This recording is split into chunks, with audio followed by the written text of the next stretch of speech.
Hey everybody, and welcome back to the board meeting. Today I'm going to be taking a look at and reviewing the latest Stonemaier game that has come out, the one that was probably pretty hyped up, the one that I was really looking forward to, one of my most anticipated games of this year, and that is Expeditions. Expeditions is a sequel, a standalone sequel to Scythe, which was one of my all-time favorite games. So obviously I was very, very excited to revisit this world.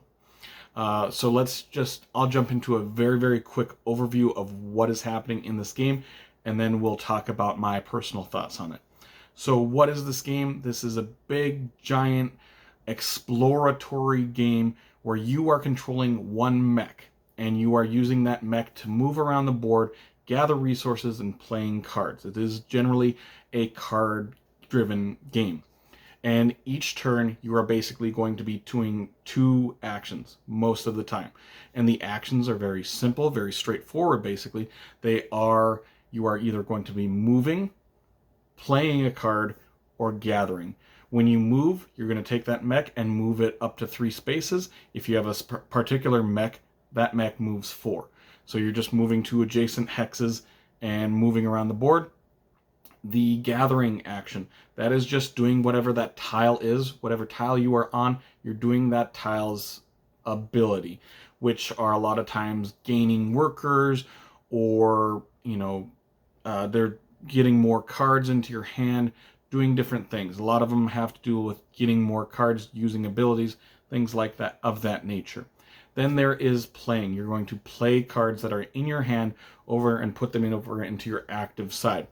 When you play a card, you're going to get the resources on that card, which are going to be either Guile or Power, and you're going to be moving up those resource tracks for that, trying to get those resources. So you're going to play those cards.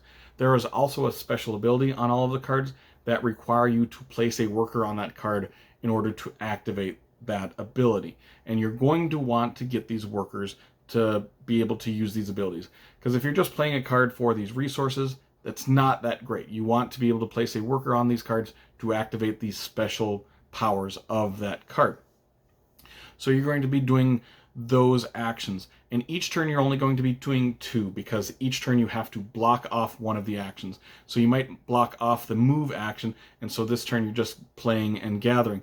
And then next turn you have to move that, so you might block off gather, so you're going to move and play.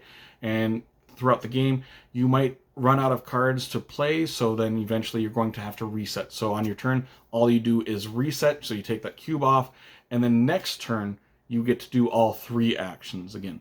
And then from then on, you just do 2 actions as well.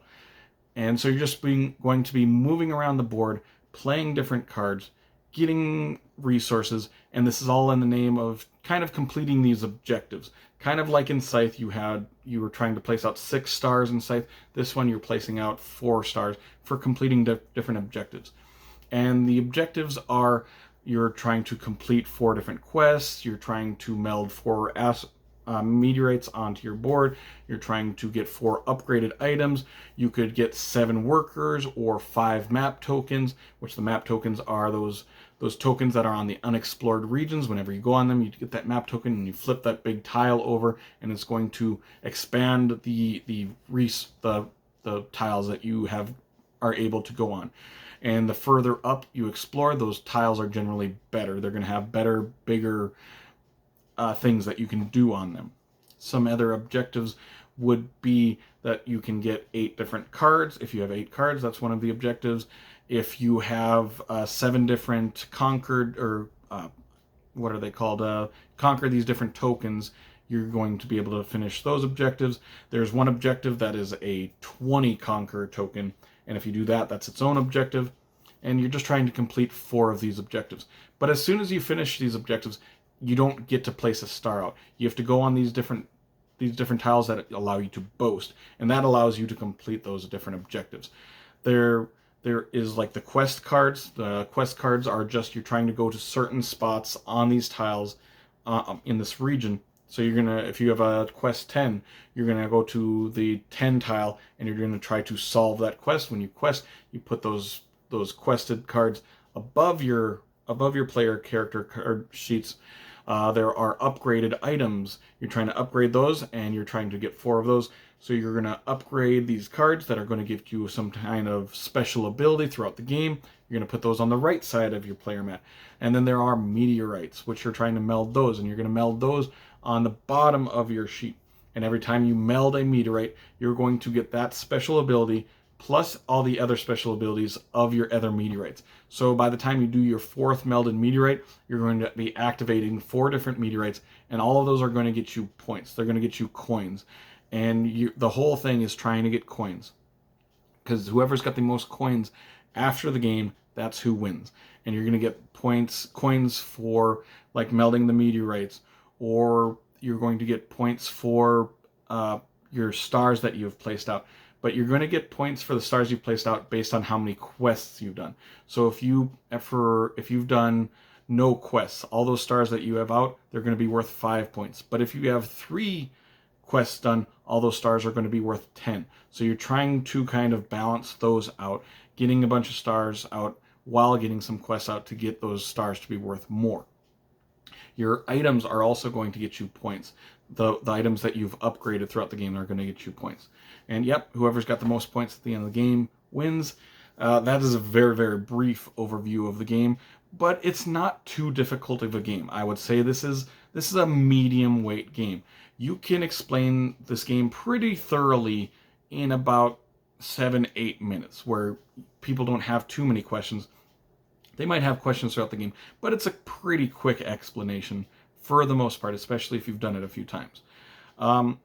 As far as the differences and comparisons to Scythe, because everybody's going to be asking about that, everybody's going to be wondering about that.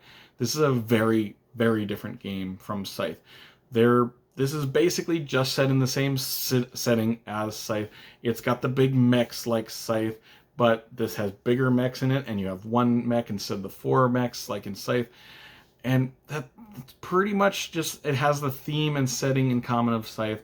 But mechanics, there are a few things here and there that are somewhat similar, like the action selection in Scythe. You had to choose different actions each time. You couldn't choose the same one. In this one, you have to move your action token, so you can't do the exact same thing back-to-back turns. But other than that, they are very, very different games. They are very different feeling games. And so yeah, I try not to talk about Scythe too much in this review, but it's probably going to come up. So let's go into my actual review of this. I'm going to go with some positives and come back with a negative for each of these points, because I'm very conflicted with this game for a lot of different things. So as far as the aesthetics and look of this game, it is fantastic. I love the look of this game. It looks like this big, giant, epic game. The artwork is great. It goes back to the Scythe artwork. It uses that same thing. The theme of this, it's got the same theme, but now there have been like this meteorite that has crashed that is causing some corruption, and some weird sci-fi stuff is happening. So it takes that theme but adds some sci-fi to it. I love the theme. I love the artwork of this game. But as far as the theme goes, the theme is cool. It's really neat. But the theme doesn't come out in this game. This is a very dry feeling Euro game. As soon as the game actually starts, that theme glosses over my eyes, and I'm into the game mechanically. The theme doesn't feel like it comes out much at all. I might flip a tile and like look at the artwork for a little bit, but then it's like, okay, back into the mechanics of this game. The mechs look so amazing in this game. They are big, giant mechs. They are 2 times bigger than the mechs from regular Scythe, and those mechs were cool. These mechs are even cooler. They're bigger, and they feel really cool moving around the board. When you see all the mechs around the board, you know, you're playing a 3, 4, 5 player game of this, all those different mechs out there, these big mechs, they look really, really good. They just are a nice product, and they make it. I'll just get into the negatives. This feels like a very much a multiplayer solitaire game. I feel like the mechs are wasted in this. The mechs are basically just a pawn in this game. There is no interaction in this game at all, and that goes against what this game looks like. It looks like a big giant battling game. There is no battling. It is very much multiplayer solitaire. You're doing your thing, I'm doing my thing. We are not using that mech. The mech is just a pawn that you're moving around the board. And that just doesn't feel like it fits with this. It's okay, but it's very much a disconnect from the theme and from the look of this game. It's like you think you're going in for this big epic experience. You're not. You're going in for a multiplayer solitaire game. There is some incidental blocking, but other than that, there's no interaction, because you cannot stop at a tile another mech is. And that's pretty much all the interaction there is in this game. And that feels weird for this game.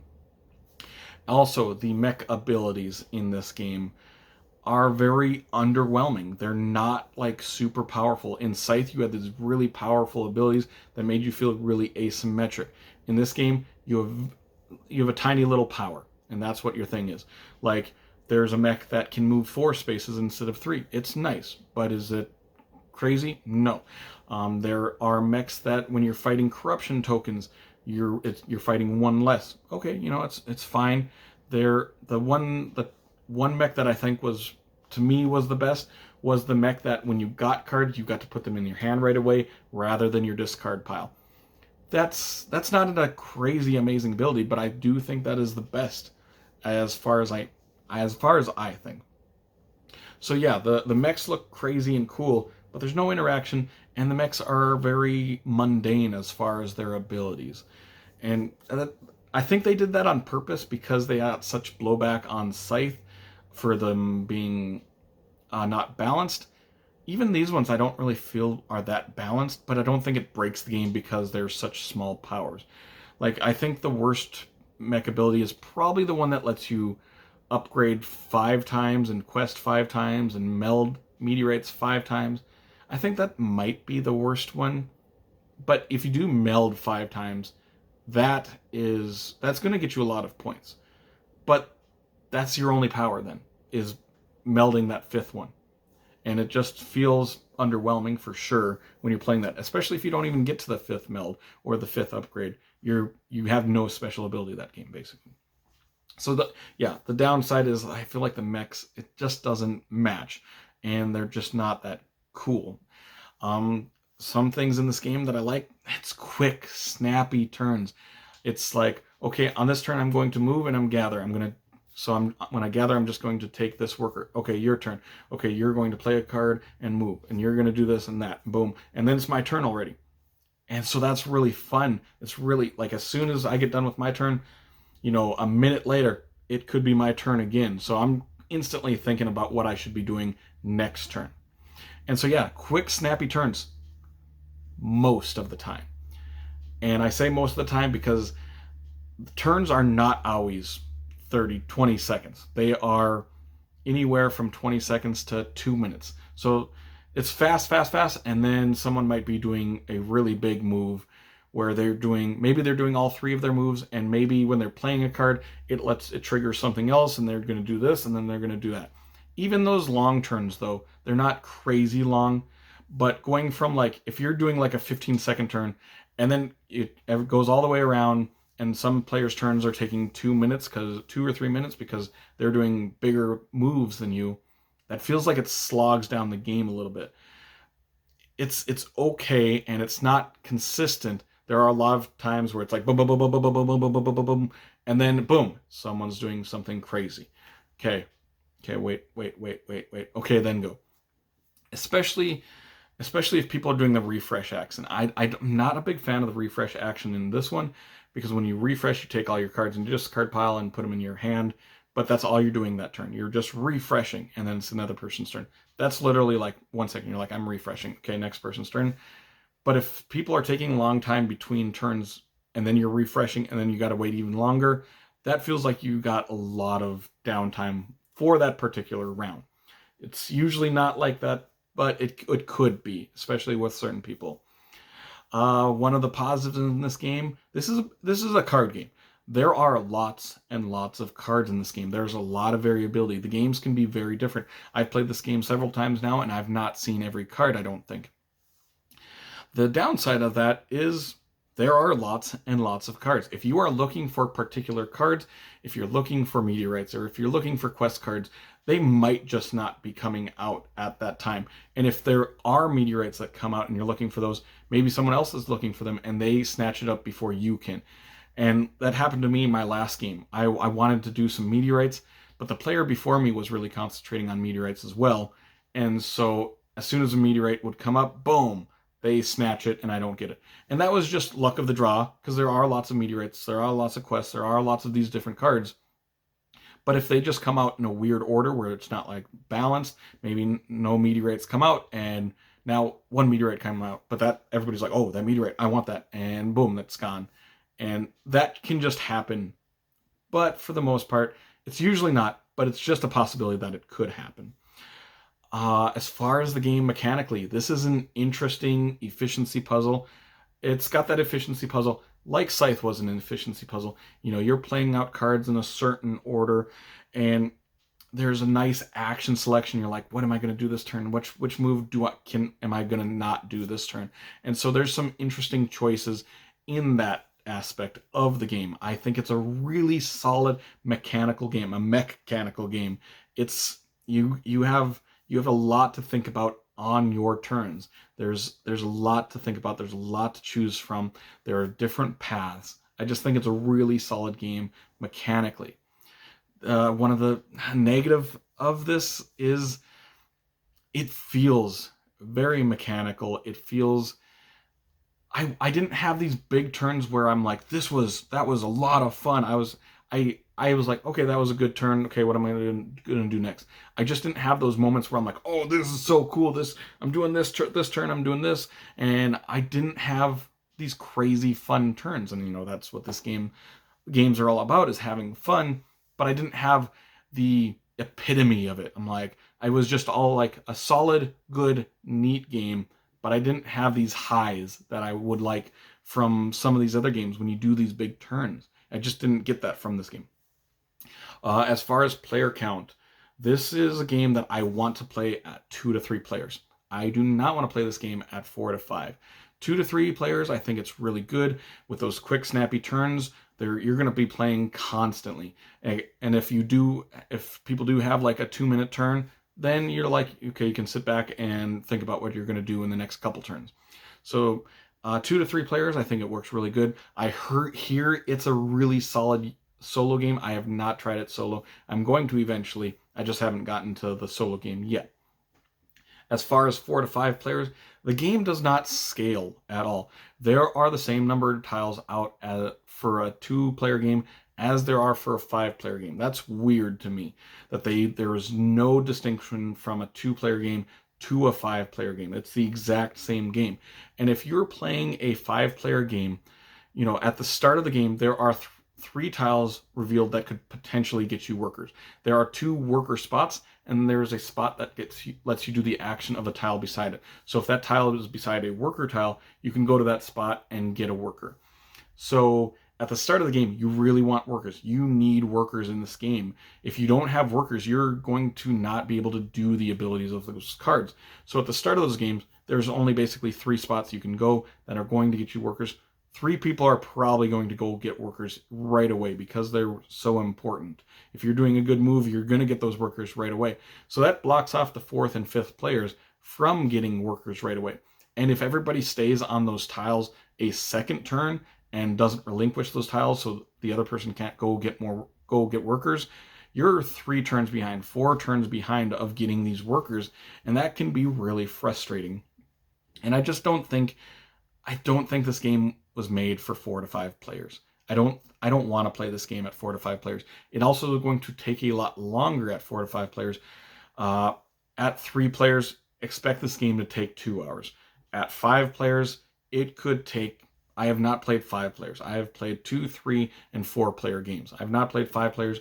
I do not want to play at 5 players because it's just going to take too long of a game for what this game is. Now, as far as my overall thoughts on this game, my personal feelings of this game, I like this game. I do. I know a lot of these points were negative, but I enjoy this game.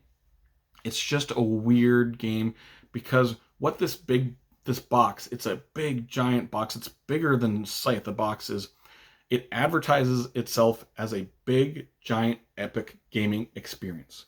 What it is a overproduced, neat little card game, little engine building game with big, giant tiles, big, giant mechs that feel just like it's an overproduced game. It feels like why did you have to make it this big? You could have put this game in a much smaller size box. You could have easily fit this game into Abyss, like an Abyss sized box, if not smaller. It feels just like a small little card game, a fun, neat little card game. And as far as my rating, it's going to get a 7 rating because it does have a lot of things that I like. I like the action selection of this game. I like moving around that board, doing the different actions, building out this little tiny engine. But it's just, there's some negatives associated with almost everything in this game for myself. So I like it. I will play it. I'll happily play it. If you're like, hey, do you want to play Expeditions? I will gladly break it out and play it. Am I going to be the one that suggests it? Probably not a lot, but I will eventually, I'll play it. And it's going to stay in my collection for a while. I want to play all of the mechs. I want to try a bunch of different strategies, which I feel like I've done quite a bit already. But yeah, so a 7 rating, a nice solid rating, which seems a little bit lower than what I wanted it to be. I wanted this to be one of my all-time favorite games. I mean, standing next to Scythe, Scythe is one of my all-time favorite games. It's been in my top 10 games of all time for quite a while, since I've started playing Scythe. And now there's this game, which was heavily advertised as a sequel to Scythe. It's the sequel to Scythe, but it's only in the setting and theme alone to me. So yeah, 7 rating for Expeditions. Try it out, especially at lower player counts. Hope you all have an amazing day. Take care.